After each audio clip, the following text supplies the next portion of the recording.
जीविका दीदी का जो 10-10 हज़ार रुपये मिला है सर, बहुत लोग उसको लेके उलझन में है कि सरकार अगर फिर से बिहार सरकार आती है सत्ता में तो उसको वापस लेगी। क्या कुछ इसके पीछे कहानी है सर? देखिए ऐसा ना, बिहार शरीफ में सर आप पाँच बार विधायक रह चुके हैं।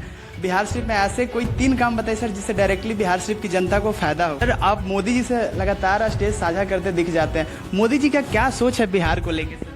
तेजस्वी यादव सर बिहार में लगातार बोल रहे हैं कि हम हर घर नौकरी देंगे। 2,76,00,000 बिहार में सारे परिवार होते हैं, टोटल परिवार हैं, जिसमें कि 16,27,000 सरकारी नौकरियां राज्य सरकार में।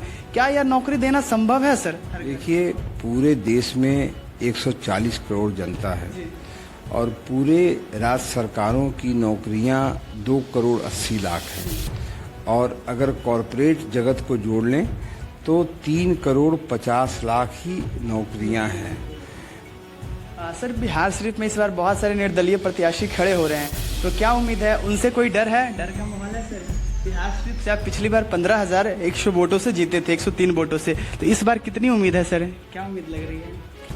जिनको सामाजिक सेवा का ABCD नहीं आता है, क ख ग घ नहीं आता है, जिन्होंने बिना स्वार्थ के आज तक कोई काम नहीं किया। जब मैं बचपन में हाफ पैंट पहनकर मेला देखने जाता था तो उस समय से मुझे आश्चर्य होता था कि ये घंटे क्यों लगे हुए हैं मस्जिद में। और जब मैं बड़ा हुआ, बिहार शरीफ में सर जब बारिश होती है तो लोगों को बहुत परेशानी होती है कुछ जगह, उसके लिए सर जमा होगा। एक व्यक्तिगत तौर पे मैं आपसे सवाल पूछना चाहूँगा सर, अगर डॉक्टर सुनील को नरेंद्र मोदी जी बिहार का CM का पद सौंपते हैं 1 महीने के लिए, तो क्या विकास करेंगे, बिहार के लिए क्या कर सकते हैं? देखना चाहूँगा जो भारतीय जनता पार्टी है जमीन से आसमान पर किसी को कभी भी पहुंचा सकती है और आसमान से धरातल पे ला सकती है। मेरा एक संकल्प है कि बिहार राज्य का सबसे विकसित विधानसभा बनाना मेरा संकल्प है और उसके लिए जो जो काम करना पड़ेगा सब काम करूँगा। ऐसा नहीं है, विकास सब जगह हुआ है। नालंदा एक ऐतिहासिक धरोहर है, इसीलिए लोगों को दिखता ज़्यादा है। शिकारी आएगा, जाल बिछाएगा, दाना डालेगा, लेकिन उस जाल में फंसना नहीं। बीजेपी में क्या अच्छा लगा सर? आपने जदयू से बीजेपी में गए, बीजेपी में क्या खास लगा आपको? नहीं, ऐसी बात नहीं है, दोनों पार्टियों में कोई ऐसा नहीं है कि राजद भी थी सर, राजद भी आप ज्वाइन कर सकते थे, कांग्रेस थी, बहुत सारी पार्टियां इधर थी। नहीं, उन्होंने 90 से 2005 के सरकार को देखा है और उन सरकारों में जो घटनाक्रम हुई, मतलब बिहार पाताल में चला गया था। वो गड्ढों का बिहार था, अंधेरों का बिहार था, गुंडाराज का बिहार था, आतंकराज का बिहार था, बलात्कार का बिहार था, लाठी में तेल पिलावन का बिहार था। बिहार शरीफ की सबसे बड़ी समस्या क्या है सर? आप देख रहे हैं शहर का सबसे लोकप्रिय चैनल नालंदा टाइम्स। जी नमस्कार, मेरा नाम है गौरव कुमार, आप देख रहे हैं नालंदा टाइम्स। अभी हमारी मौजूदगी बिहार शरीफ विधानसभा में है। विधानसभा की तारीखें जैसे जैसे मतदान की नजदीक आ रही है वैसे वैसे बिहार शरीफ में भी सियासी घमासान बढ़ते जा रहा है। अभी हमारे साथ हैं डॉक्टर सुनील, जो कि वर्तमान समय में बिहार शरीफ विधानसभा के NDA के उम्मीदवार भी हैं और वर्तमान समय में बिहार सरकार में वन जलवायु पर्यावरण मंत्री हैं। कोई अगर एक बार जीतता है तो लक हो सकता है, लेकिन जो लगातार 5 बार जीते वो लक नहीं हो सकता, वो डॉक्टर सुनील हो सकते हैं। कैसे हैं सर? ठीक है, अच्छे हैं सर। डॉक्टर सुनील कौन है? डॉक्टर हैं, नेता हैं, जनता के सेवक हैं, कौन है डॉक्टर सुनील?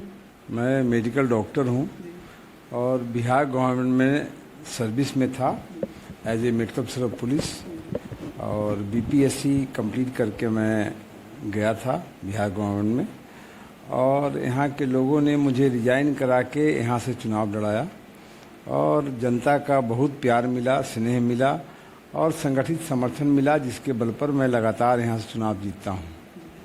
सर आप 1982 में पटना से MBBS कंप्लीट करते हैं, उसके बाद इधर चुनाव के तरफ कैसे झुकाव हो गया सर? देखिए, मैंने मेडिकल पास किया 82 में। 2 साल कंपलसरी इंटर्नशिप होता था जो हमने 84 में कंप्लीट किया। कंप्लीट करने के बाद हमने PG में एडमिशन लिया दरभंगा मेडिकल कॉलेज में और साथ साथ इस क्षेत्र के, बिहार ही नहीं पूरा ईस्टर्न जोन के सबसे प्रसिद्ध डॉक्टर श्याम नारायण आर्या का मैं असिस्टेंट था। मैं 4 साल उनके साथ काम किया था और काम करने के बाद 87 में मैं प्रैक्टिस करने आया और मैंने एग्ज़ाम दिया था, मैं भूल भी गया था कि मैं एग्ज़ाम दिया हूँ बीपीएससी का। और मुझे बीपीएससी में पूरे बिहार राज्य में 10th पोजीशन आया और हमारी सर्विस हेल्थ डिपार्टमेंट से होम डिपार्टमेंट में ट्रांसफ़र कर दी गई और उससे मुझे बनाया गया मेडिकल अफसर ऑफ पुलिस। लेकिन जब मैं बिहार शरीफ में प्रैक्टिस करता था और जब मैं प्रैक्टिस करने आया तो आर्या साहब भी साथ में आए ओपनिंग के दिन, और हमारे पिताजी ने अपने संबोधन में एक बात कही कि हमने अपने बेटे को समाज सेवा के लिए डॉक्टर बनाया है, और वो मेरा टर्निंग पॉइंट था। लाइफ का टर्निंग पॉइंट वही था। तो जो मैं प्रैक्टिस करता था तो सप्ताह में 5 दिन मैं 20 रुपया फीस लेके मरीज देखता था, लेकिन वो पैसे मैं घर नहीं ले जाता था। शनिवार रविवार को गरीबों को फ्री चिकित्सा देता था और उस पैसे से मेडिसिन दिलवाता था। तो वो पैसे जो 20 रुपये मिलते थे जी। तो लोगों ने कहा कि जब आप समाज सेवा के लिए आया हो तो बृहद समाज सेवा करो और आप चुनाव लड़ो, और मुझे रिजाइन करने के लिए कहा। मैंने रिजाइन कर दिया और तब से मैं यहाँ जनप्रतिनिधि हूँ। लगातार जनता का प्यार मिल रहा है। सर, आप मोदी जी से लगातार स्टेज साझा करते दिख जाते हैं। मोदी जी का क्या सोच है बिहार को लेकर? सर देखिए, मोदी जी बराबर बोलते हैं, हमारे यशस्वी प्रधानमंत्री बराबर बोलते हैं कि देश का विकास तभी संभव है जब बिहार का विकास हो। ये पहले प्रधानमंत्री हैं। पहले के प्रधानमंत्री वर्तमान में उलझे रहते थे, कैसे सरकार बना रहे, कैसे सरकार में रहना है। लेकिन ये पहले प्रधानमंत्री हैं जिन्होंने भविष्य की चिंता की और उन्होंने संकल्प लिया कि 2047 तक हम देश को विकसित राष्ट्र बनाएंगे। तो देश को इस तरह कम समय में आगे ले जाने के लिए जो उन्होंने रास्ता अपनाया, और जो हमारे पार्टी का सिद्धांत है अंत्योदय, मतलब अंतिम व्यक्ति तक विकास की किरण पहुंचाना, उसके आधार पर उन्होंने काम किया और देश को मजबूत किया। व्यक्तिगत तौर पे मोदी जी से आप मिले हैं सर, कैसे इंसान है व्यक्तिगत तौर पे वो? देखिए, मैं मन साझा किया था उनसे 2015 में, और जो उनकी सोच है, जिस तरह से वो काम करते हैं, वो अद्वितीय है, लोग सोच से परे है। अभी उन्होंने एक योजना लाई, देश के 520 रेलवे स्टेशन को उत्कृष्ट बनाने का, जीर्णोद्धार करने का। एक बार इतना रेलवे स्टेशन को उत्कृष्ट बनाना और अलग अलग तरह का फास्ट ट्रेन चलाना, और दूसरा पूरे देश में डबल ट्रैक बनाने का उन्होंने फैसला लिया है। उन्होंने कहा है कि जो पैसेंजर ट्रेन जिस ट्रैक पे चलती है उस ट्रैक पे गुड्स ट्रेन नहीं चलेगी। अगर ऐसा कंप्लीट हो गया तो आप समझ लीजिए कि पूरे देश का कितना डीजल का खपत कम होगा, क्योंकि गुड्स कम समय में देश के अलग अलग छोर पे पहुंच जाएंगे, और रोडों का टियर जो होता है वो भी कम हो जाएगा, चूंकि जो ना ट्रांसपोर्टेशन कम होगा। तो उनकी सोच भविष्य की होती है। मैं जब पर्यावरण वन जलवायु परिवर्तन का विभाग का मंत्री बना तो उन्होंने एक नारा दिया था पिछले पर्यावरण दिवस के दिन, एक पेड़ माँ के नाम, और उस नारे के कारण पूरे देश में करोड़ों करोड़ों पेड़ लग गए, और बिहार में भी 4 करोड़ 24 लाख पेड़ लग गए थे।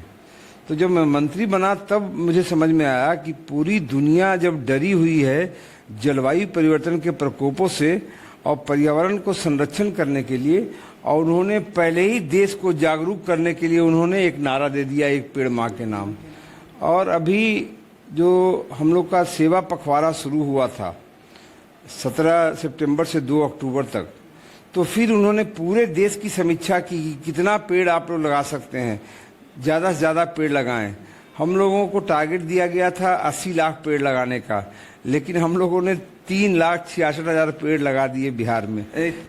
3 करोड़ 66 लाख। हमारे प्रधानमंत्री हैं जो भविष्य की चिंता करते हैं और भविष्य के कठिनाइयों को पहले से पकड़ लेते हैं कि क्या कठिनाई होने वाला है। इधर तेजस्वी यादव सर बिहार में लगातार बोल रहे हैं कि हम हर घर नौकरी देंगे। 2,76,00,000 बिहार में सारे परिवार होते हैं, टोटल परिवार हैं, जिसमें कि 16,27,000 सरकारी नौकरियां राज्य सरकार में। क्या यह नौकरी देना संभव है सर? देखिए, पूरे देश में 140 करोड़ जनता है और पूरे राज्य सरकारों की नौकरियां 2,80,00,000 है और अगर कॉरपोरेट जगत को जोड़ लें तो 3,50,00,000 ही नौकरियां हैं। नौकरी का जो परिभाषा है उसको भारत के लोग समझ नहीं पाए हैं। ये जो स्वरोजगार है, चाहे वो समाज, लोहार समाज के लोग हों, बड़ी समाज के लोग हों, किसान हों, सोनार समाज के लोग हों, ठठेरा समाज के लोग हों, ये लोग सभी जो स्वरोजगार करते हैं ये भी तो एक रोजगार है ना। लेकिन रोजगार की परिभाषा लोगों ने बदल दी, जिसके कारण लोगों को लगता है कि नौकरी, सरकारी नौकरी ही रोजगार है। इसीलिए लोगों को दिक्कत है और वोट लेने के लिए झूठ बोलने के वो आदी हैं। तेजस्वी यादव सर एक बहुत बड़ा मंच का कार्यक्रम करते हैं। आप तो फिल्म इंडस्ट्री की अच्छी खासी नॉलेज रखते हैं। वहाँ पे राजद के कुछ सिंगर रहते हैं, वहाँ पे गाना गाते हैं, ना ही गले वाला दाल हियर है तू आरजेडी के माल हियर है। इस तरह के गाने के शब्दों का प्रयोग इतने बड़े मंचों पे करना चाहिए सर?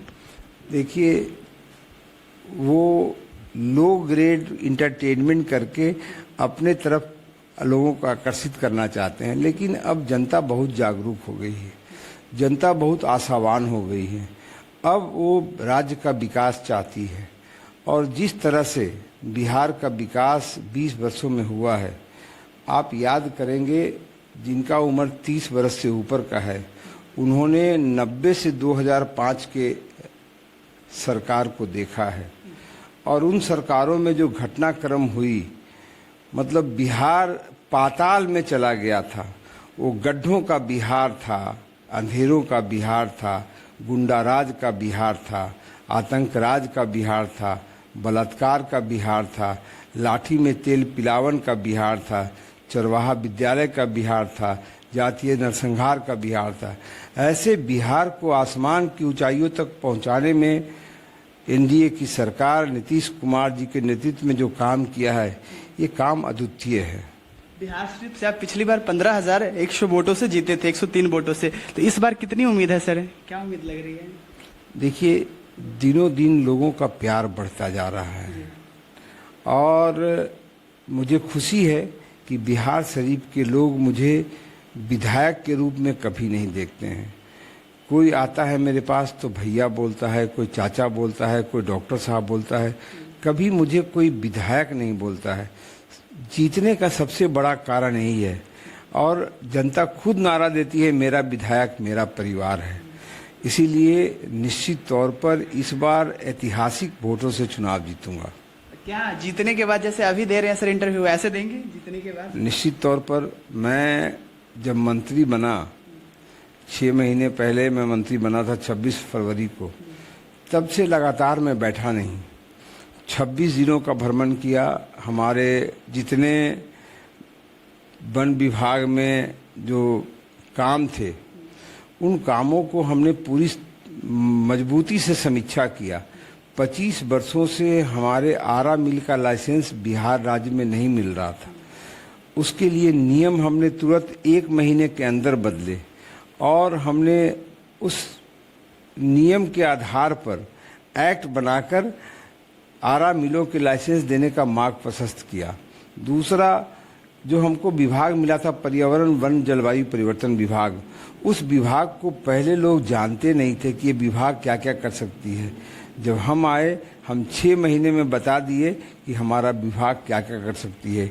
इको टूरिज्म पर हमने इतना काम किया और हमारे वन क्षेत्र में बिहार में ऐसे ऐसे स्थल हैं जो कभी लोगों ने देखा नहीं है और वो बिहार के आकर्षण का केंद्र है। जो हम काम करके गए हैं, जो हमने काम किया है, आपको मैं एक एग्जाम्पल देता हूँ। बक्सर का नाम आपने बहुत सुना होगा।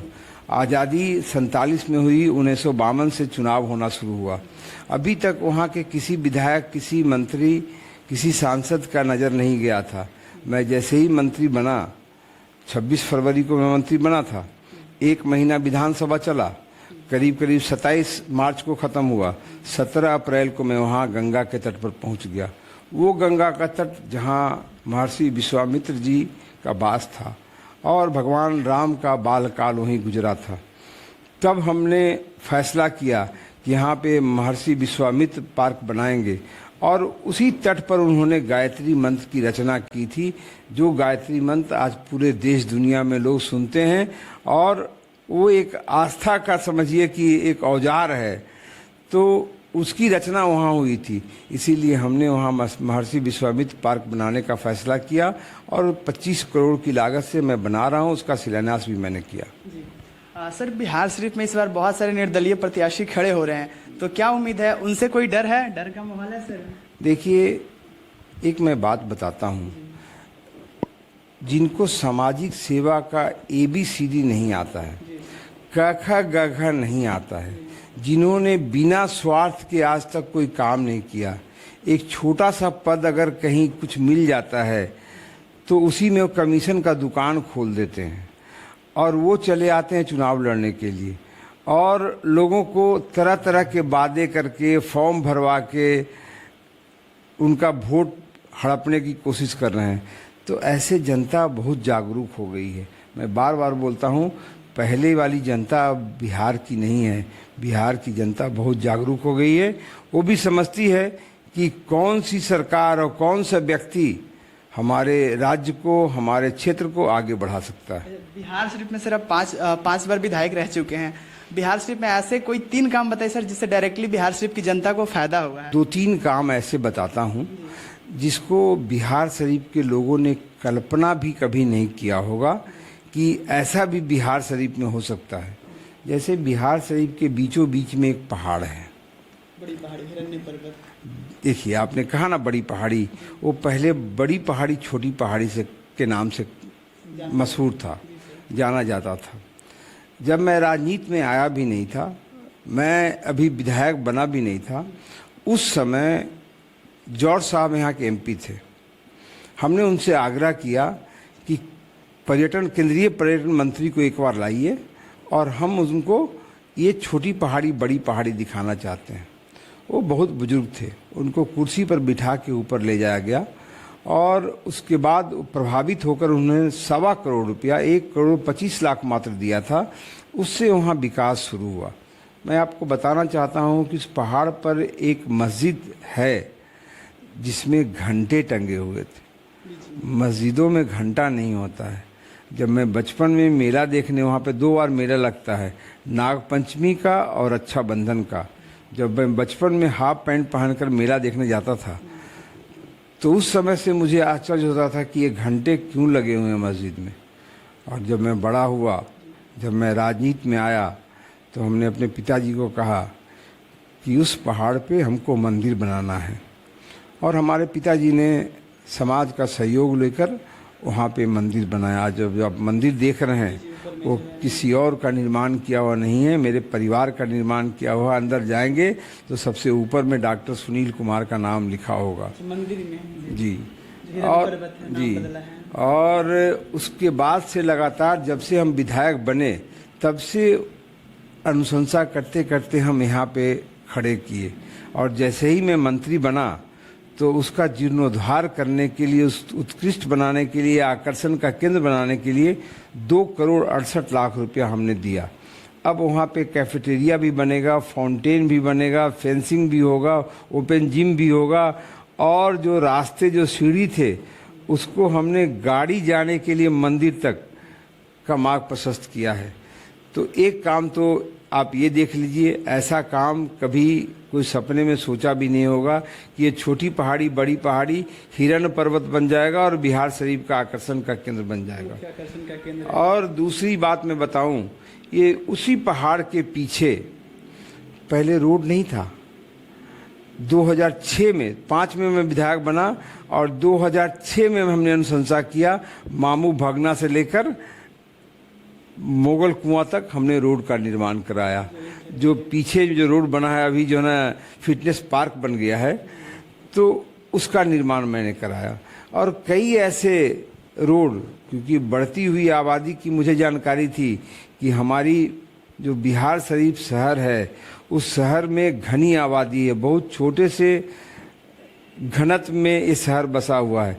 6 किलोमीटर के रेडियस में ये शहर बसा हुआ है और ऐसे परिवेश में बढ़ती हुई आबादी में बहुत दिक्कत होगा आगे। तो ये जो मुगल कुआं से आप देख रहे हैं बिहार रहुई रोड का रोड, उसका निर्माण भी मैंने कराया है।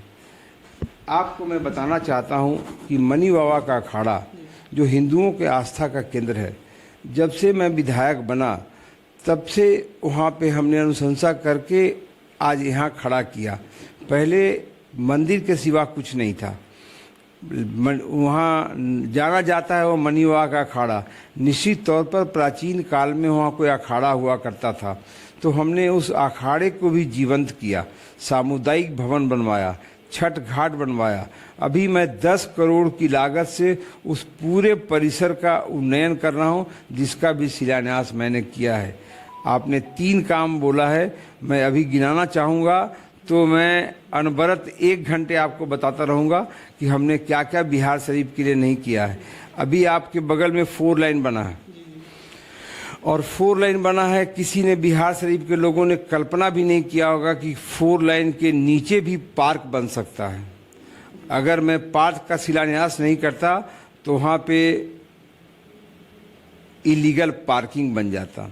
लेकिन हमने क्या किया, हमने तुरंत 3 करोड़ 89 लाख की लागत से वहाँ पे पार्क का शिलान्यास किया और 1 करोड़ 14 लाख रुपया तुरंत रिलीज कर दिया। और अब देवी सराय मोड़ से लेकर कारगिल चौक तक एक उत्कृष्ट पार्क बन रहा है। बिहार शरीफ में सर जब बारिश होती है तो लोगों को बहुत परेशानी होती है कुछ जगह, उसके लिए सर कुछ ध्यान दीजिए। देखिए, पुरानी शहर है, पुरानी शहर है, घनी आबादी है, लोगों ने जगह छोड़ा नहीं, नालों को भी इंक्रोच कर लिया। ये जो पुल पर है ना, ये पुल पर आप देखेंगे कि 1 घंटे के बारिश में 1-1 फुट पानी हो जाता है। तो क्यों हो जाता है? उसका निकास कुमार सिनेमा के बगल से, जो जहाँ पे मंदिर है उसके बगल से है।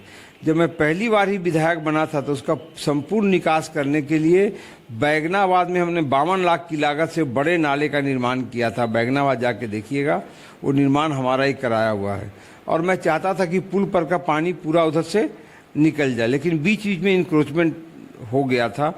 लेकिन अभी योजना पारित करा दिया हूँ, निश्चित तौर पर बन जाएगा और अब बरसात का पानी वहाँ नहीं जमा होगा। एक व्यक्तिगत तौर पे मैं आपसे सवाल पूछना चाहूँगा सर, अगर डॉक्टर सुनील को नरेंद्र मोदी जी बिहार का सीएम का पद सौंपते हैं 1 महीने के लिए, तो क्या विकास करेंगे, बिहार के लिए क्या कर सकते हैं? देखिए, मैं उतनी ऊंची उड़ान, अगर 1 मिनट के लिए आप मान लीजिए सर कि अगर बिहार का सीएम आपको बना दिया जाए 1 महीने के लिए, तो आप क्या कर सकते हैं? कि मैं उतनी ऊंची उड़ान की बात नहीं करता हूँ, लेकिन ये निश्चित तौर पर मैं आपको बताना चाहूँगा कि जो भारतीय जनता पार्टी है,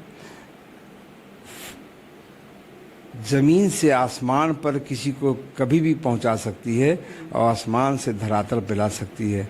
यहाँ पे कार्यों के बल पर लोगों की पहचान होती है और उसी के अनुसार उनको पद दिया जाता है। अगर सर बना देगी तो आप क्या सबसे पहले बिहार के लिए क्या सोचिएगा, क्या करने का? देखिए, ऐसा है ना कि सपने देखने में मैं ज़रा भी इत्तेफाक नहीं रखता, लेकिन अगर मुझे कोई ऐसा पद दिया गया तो मैं निश्चित तौर पर बिहार को आसमान की ऊंचाइयों तक ले जाने का भरपूर प्रयास करूंगा और मुझे पूर्ण विश्वास है कि मैं सफलता भी प्राप्त करूंगा। इधर सर एक प्रशांत किशोर नए फील्ड में आए, लोग उन्हें बिजनेसमैन कहते हैं, आपकी क्या राय है सर? नीतीश कुमार जी का उन्हें राइट हैंड एक समय बताया जाता था, वो कोई वोट काट सकते हैं सर? कोई टक्कर है उनकी? देखिए, उनके पास रिटायर्ड एंड रिजेक्टेड लोगों का समूह है, ठीक है, जिनको किसी न किसी पार्टी ने नकार दिया है, वो सब एकजुट हो गए हैं, ठीक है, और उनका उनके समाज में या उनके क्षेत्र में कोई पकड़ नहीं है, वो कुछ करने वाले नहीं हैं। और आपने देखा होगा कि पूरे बिहार राज्य का कई चैनलों ने, कई समीक्षक ने समीक्षा किया है और सबसे कम जो आंका है वो भी आंकते हैं कि कम से कम 161 सीट मुझे आएगा, एनडीए को आएगा। मैं आपको बताना चाहता हूँ, जिस तरह लोगों में उत्साह उमंग मैं देख रहा हूँ, मुझे तो लग रहा है कि मेरा 200 से ऊपर सीट मैं चुनाव जीतूंगा। कैजुअलिटी होने की संभावना कहीं नहीं लग रही है। जीविका दीदी का जो 10-10 हज़ार रुपये मिला है सर, बहुत लोग उसको लेके उलझन में है कि सरकार अगर फिर से बिहार सरकार आती है सत्ता में तो उसको वापस लेगी। क्या कुछ इसके पीछे कहानी है सर? देखिए, ऐसा ना कि ये पैसे हम लोगों ने वापस लेने के लिए नहीं दिया है और ना तो हमने ब्याज पर दिया है। ये हम अपनी राज्य की माताओं बहनों को, हर परिवार के एक माताओं बहनों को रोजगार शुरू करने के लिए दिया है कि आप किसी तरह रोजगार शुरू करो, मर्दों के साथ कंधे से कंधा मिलाकर चलने के लिए तैयार हो जाओ ताकि हमारे राज्य का और विकास हो। और उसकी समीक्षा हम करेंगे उनके रोजगार का, और रोजगार का समीक्षा करके आने वाले दिनों में फिर उनको हम 2 लाख की सहायता देंगे। नीतीश, अब मतलब ये पैसा उनको वापस नहीं लिया जाएगा उनसे, ये बात बिल्कुल ही गलत है सर? नहीं, बिल्कुल। सर, नीतीश कुमार जी, अभी कुछ लोग कहते हैं मानसिक संतुलन उनका ठीक नहीं, शारीरिक रूप से ठीक नहीं है, तो क्या सीएम पद के लिए नीतीश कुमार जी को अगली बार बनाया जाएगा या कोई नया चेहरा रहेगा? देखिए, हम लोगों ने पहले ही कहा है कि फिर से नीतीश कुमार जी के नेतृत्व में हम लोग सरकार बनाएंगे। 25 से 30 फिर से नीतीश? यस, कंफर्म है जी। ओके, और भी 1-2 सवाल हैं सर, मैं जानना चाहूँगा, बिहार शरीफ में अगर दोबारा डॉक्टर सुनील बनते हैं तो क्या कुछ विकास करना बाकी रह गया और क्या कुछ विकास करेंगे सर? देखिए, मेरा एक संकल्प है कि बिहार राज्य का सबसे विकसित विधानसभा बनाना मेरा संकल्प है, और उसके लिए जो जो काम करना पड़ेगा सब काम करूँगा। हम सभी बिहार शरीफ से हैं सर, बाहर जाते हैं तो अदर जिला वाले बोलते हैं कि जितना नालंदा में विकास हुआ है और कहीं नहीं हुआ है, सबसे ज़्यादा विकास नालंदा में ही हुआ है। इस पे आपकी क्या राय है सर? नहीं, ऐसा नहीं है, विकास सब जगह हुआ है। नालंदा एक ऐतिहासिक धरोहर है, इसलिए लोगों को दिखता ज़्यादा है। लगातार 4 बार आप विधायक बने सर, सॉरी 5 बार बने, 6ठी बार आपका है, तो क्या उम्मीद है इस बार कितने वोटों से जीतने की उम्मीद आ रही है? नहीं, पहले से ये नहीं कह सकते कितने वोटों से, लेकिन ये जरूर कहूँगा कि इस बार का चुनाव ऐतिहासिक होगा और सबसे ज़्यादा मतों से मैं चुनाव जीतूंगा। क्योंकि इस बार नए नए बहुत सारे निर्दलीय प्रत्याशी फील्ड में आए, कुर्सी तोड़ इधर देखा गया, बहुत सारी चीज़ें देखी गई लगातार सर। नहीं, मैं तो आपको कहा ना कि जिनको सामाजिक सेवा का ABCD मालूम नहीं है, वो भी चुनाव में अपना किस्मत आजमाने चले आते हैं और तरह तरह के वादे करके लोगों को भरमाने की कोशिश करते हैं। मैं तो बार बार लोगों को बोलता हूँ कि जब चुनाव आता है तो पुरानी एक कहावत याद रखिए, शिकारी आएगा, जाल बिछाएगा, दाना डालेगा, लेकिन उस जाल में फंसना नहीं है। बीजेपी में क्या अच्छा लगा सर? आपने जदयू से बीजेपी में गए, बीजेपी में क्या खास लगा आपको? नहीं, ऐसी बात नहीं है, दोनों पार्टियों में कोई ऐसा नहीं है कि... राजद भी थी सर, राजद भी आप ज्वाइन कर सकते थे, कांग्रेस थी, बहुत सारी पार्टियां इधर थी। नहीं, ऐसा ना कि NDA का गठबंधन था और दोनों पार्टियों में कोई खास फर्क नहीं है। नीतीश कुमार जी तो हमारे घर के हैं, नालंदा के लाल हैं, और उनके साथ काम करके उनके साथ सीखने का बहुत मौका मिला। लेकिन उस समय जो महागठबंधन का एक जो गठबंधन कर रहे थे, तो मुझे लगा कि मुझे भारतीय जनता पार्टी के साथ रहना चाहिए। क्योंकि नीतीश कुमार को हम बाहर भी जाते हैं सर, तो नालंदा मतलब नीतीश कुमार समझते हैं, क्योंकि सारा कुछ बोलते हैं, राजगीर जो भी है नीतीश कुमार की देन है। आप भी मानते हैं सर वो चीज़ें नीतीश कुमार की देन है? अच्छा, चिराग पासवान को लेकर क्या राय है सर आपकी? चिराग पासवान व्यक्तिगत तौर पे कैसे इंसान है? देखिए, अच्छे नेता हैं। उनको मतलब इतना ज़्यादा भी लड़कियों में ज़्यादा लोकप्रिय हो रहे हैं। नहीं, यंग जनरेशन है, लड़के में और लड़के दोनों में सर। नहीं, यंग हैं और अच्छे हैं। अगर आप बिहार शरीफ की जनता को कोई मैसेज देना चाहें सर, हमारे माध्यम से, जो आपको वोट देते हैं, वोटर हैं, उनको क्या मैसेज दीजिएगा? मैं यही कहना चाहूँगा कि जिस तरह से आपने स्नेह, प्यार, आशीर्वाद दिया है, संगठित समर्थन दिया है, इसी तरह आप मुझे संगठित समर्थन देते रहिए। आपकी हित की रक्षा करूँगा, आपकी कठिनाइयों, परेशानियों को दूर करूँगा, और बिहार शरीफ को संकल्प के आधार पर पूरे बिहार राज्य में सबसे उत्कृष्ट विधानसभा बनाने का प्रयास करूंगा। बिहार शरीफ की सबसे बड़ी समस्या क्या है सर, उतने सालों में जो आपने देखा है? देखिए, बिहार शरीफ की सबसे बड़ी समस्या है कि छोटे से शहर में आबादी इतना घनत्व इतना है कि इसको सजाने संवारने में बहुत कठिनाई हो रही है। हमारे हर एक सवालों का जवाब बहुत ही बेपाकी से दिया। अभी हमारे साथ थे डॉक्टर सुनील, जो बिहार सरकार में मंत्री थे। वीडियो में बने रहने के लिए बहुत बहुत धन्यवाद।